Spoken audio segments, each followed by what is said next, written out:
13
डिसेंबर रोजी रवींद्र उत्तम कांबळे यांच्या वाढदिवसानिमित्त जो इथं सिव्हिल हॉस्पिटलला अन्नदानाचा कार्यक्रम अन्नदान वाटप त्यांच्या हस्ते आणि इतर आमचे शेठ कच्ची बाजार समिती संचालक रवी शेठ हे गेले 20 वर्ष झालं सामाजिक कार्य करत आहेत। त्यांचा प्रत्येक सामाजिक कार्यामध्ये हिरिरीने भाग असतो। प्रत्येक गोरगरिबाला अन्नदान असेल, नंतर जे गेल्या कोविडमध्ये 2 वर्ष त्यांनी जी मैतांच्यासाठी काम केलं आणि आताही त्यांचं चालूच ती काम आहे। प्रत्येक मैत जर सातारा शहरात झालं किंवा ग्रामीण भागात झालं तर ते मैताला लागणारं पूर्ण साहित्यसुद्धा त्यांच्या दुकानातून फ्री मिळतं। अनेक असे आता त्यांनी आजच 7 मुलं जी आसनगाव तालुका सातारा येथील 7 मुलं त्यांनी दत्तक घेतले। त्यांचं शिक्षण ते पूर्ण त्यांच्या खर्चानं करणार आहेत। असे अनेक त्यांच्या सामाजिक संजीवनी सामाजिक जी संस्था आहे त्या माध्यमातून त्यांनी आजपर्यंत बरेचसे असे सामाजिक कार्य केले। गरजू यांना पेशंट लोकांना सुद्धा ते भरपूर आजपर्यंत मदत करतात। मार्केटमध्ये सुद्धा बाजार समितीच्या कार्यक्षेत्रात त्यांचा जे व्यवसाय चालतो तो निव्वळ ते प्रत्येक गोरगरीब जनतेला प्रत्येक सरळ हाताने मदत आजपर्यंत करत आलेली आहे। त्यांचाच आज दिवसभर फार मोठ्या प्रमाणात हे अन्नदान वाटपाचा प्रत्येक ठिकाणी त्यांनी जे कार्यक्रम घेतला आणि त्यांचा वाढदिवस साजरा होतोय त्या निमित्तानं सर्वांच्या तर्फे आज त्यांना हार्दिक हार्दिक शुभेच्छा देतो। संस्थेचे अध्यक्ष रवींद्र कांबळे यांच्यातर्फे अन्नदानाचं छत्र चालू असते आणि असंच कायमस्वरूपी हे छत्र असंच चालू आहे. सर्वांनी सगळं हाताने संस्थेस आर्थिक मदत करावी. त्यांच्या वाढदिवसानिमित्त 2 शब्द. सामाजिक संस्थेचे संस्थापक किंवा जनक आमचे मित्र रवींद्र उत्तम कांबळे. मित्र बनण्यापेक्षा आमच्या भावाचा मुलगा आहे, आमचा पुतण्या आहे तो, बरोबर ना? तर पुतण्या आहे. हे जर सामाजिक कार्य पूर्ण गावामध्ये कुठल्याही दवाखान्यात जावा, कुठल्याही कुणाचा प्रॉब्लेम आला, समजा थोडक्यात कुठं दवाखान्यात गेले, एखाद्याचं बिल जास्त कमी झालं तर ते कमी जास्त करून डॉक्टरांशी सेटल करून ते त्यांना मदत हे करत असतात. आणि ह्यांचे कार्यक्रम गेली वर्षभर चालू आहे. अन्नदान हे 8 ते 10 वर्ष झाले ते करतायत आणि त्यांच्या जन्मदिनाच्या लाख शुभेच्छा आमच्यातर्फे. सगळ्यांना नमस्कार. आज माझा वाढदिवस होता. सकाळपासूनच गुरुपूजा करून हा कार्यक्रम चालू झाला आणि आज संध्याकाळ सिव्हिलमध्ये आलो.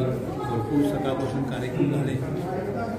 बरेच ठिकाणी बरेच ठिकाणाहून कार्यक्रम करता सिव्हिलच्या या ठिकाणी आपला जो रोजचा नित्यक्रम कार्यक्रम आहे गोरगरिबांना अन्नदान करणे. आज माझे सगळे मित्र या ठिकाणी सहकारी आलेले आहेत. आज सगळे मान्यवर या ठिकाणी येऊन गेले. आज या गोरगरिबांना जेव्हा अन्नदान केलं जातं समाधान वाटतं आणि समाजातल्या सगळ्या घटकांनी माझ्या पाठीशी उभा राहावं अशाच पद्धतीने या गोरगरिबांना माझ्या आणि जास्तीत जास्त कशी मदत करता येईल माझ्या हातून व्हावी.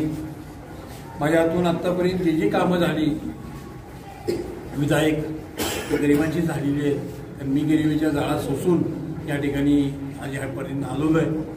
अन्नाची जाण काली होती, आजही आणि उद्याही पाठीशी सर्वांनी जर उभं राहिलं तर या ठिकाणी उपाशी कोणीच राहणार नाही.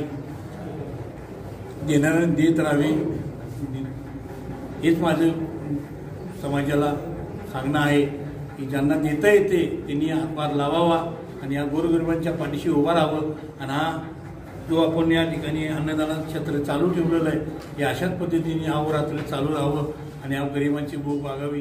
जय हिंद, जय महाराष्ट्र.